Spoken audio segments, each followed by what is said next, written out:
So the title of my talk today is about different forms of thinking, and perhaps I will just touch upon this because it's a big topic. It's complex. So there's a naive view, and I hear this often, that the goal of meditation is to stop thinking.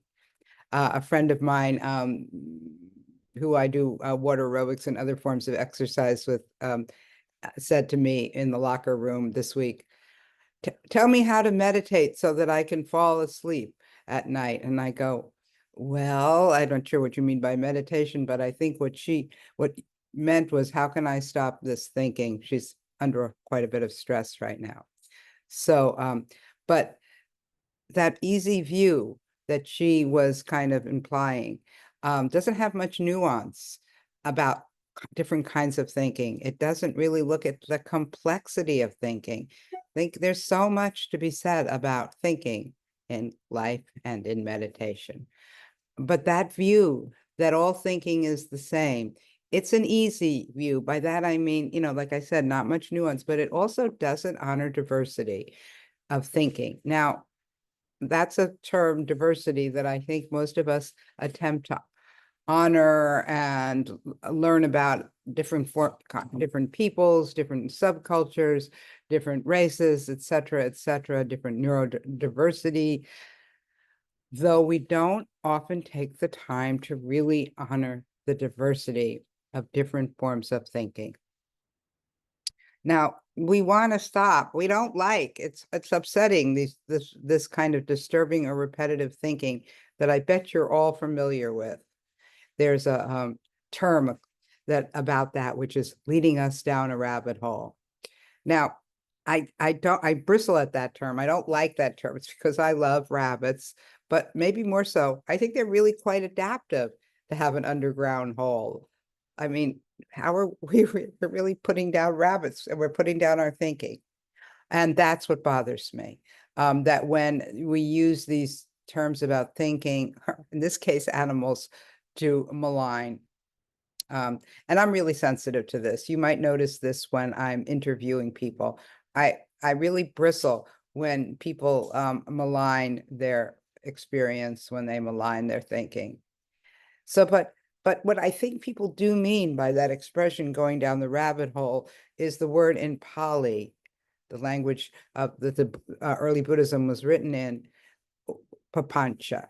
Now, in our book, Reflective Meditation, Cultivating Kindness and Curiosity in the Buddhist Company, we speak about papancha. We change it into another word called add-ons. Now, I'm going to read a paragraph from our book. Some dukkha is existential. In other words, some of the pain in our life is existential, a mark of our existence, but some of it is added on.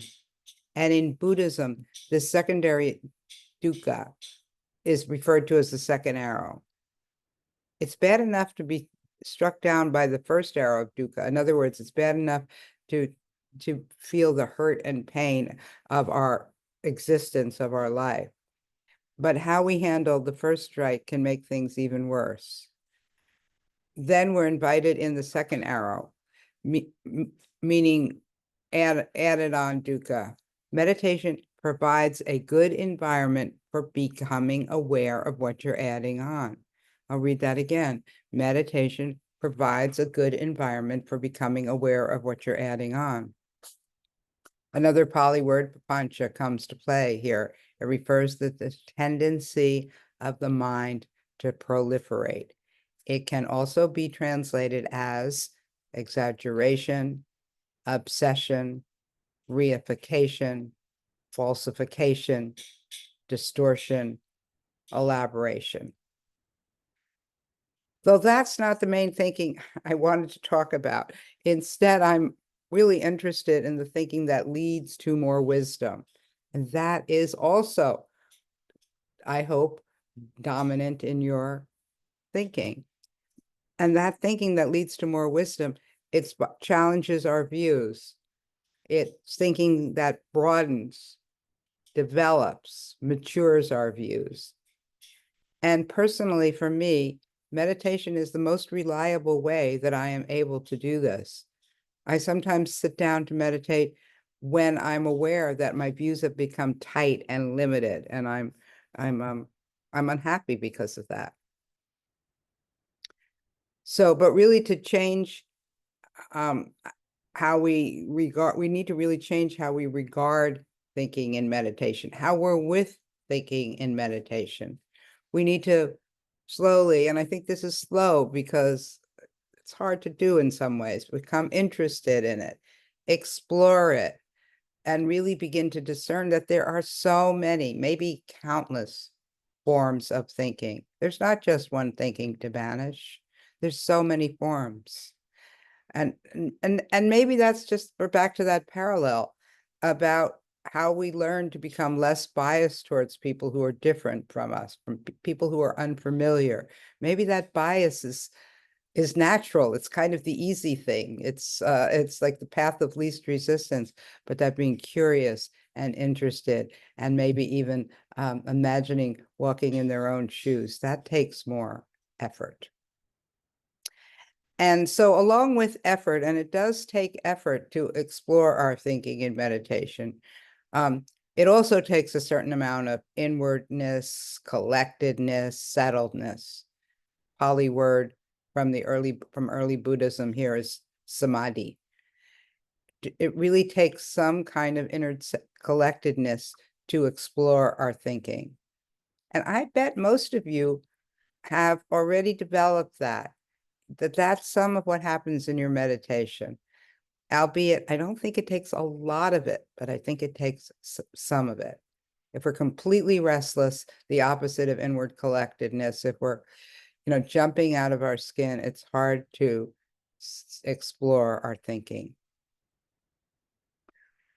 It takes a certain amount of willingness and, as I said, effort, but also maybe understanding, to be willing to go down some rabbit holes.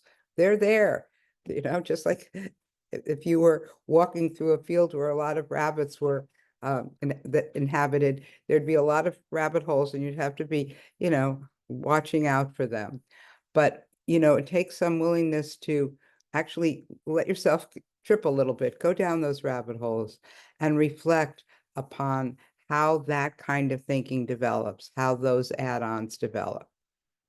What underlying views form and fuels this thinking? Because that's what's going on. There's underlying views, there's feelings. What underlying feelings are fueling this kind of thinking? And this is not a one and done, in the sense of, we look at this one time that we, add on, we do add-ons, and we say, okay, I get it. This is, I was feeling fear, and so now I won't ever do that again. No, no, no, no, no. It is, I believe, a practice of a lifetime. And maybe it's even, I'm finding it more necessary now during times of stress. I don't know about you, but I'm getting pretty stressed now with all the stuff that's going on politically, climatically, I'm not sure that's a word, with the climate, etc. So maybe that could be a little encouragement for you to consider joining us for the retreat after the election. Yes, we might be exploring our papancha. Our feelings might be fueling papancha, but perhaps it will be a very good opportunity to do that. So that retreat is okay. Let's meditate then. That would be the end of my talk. And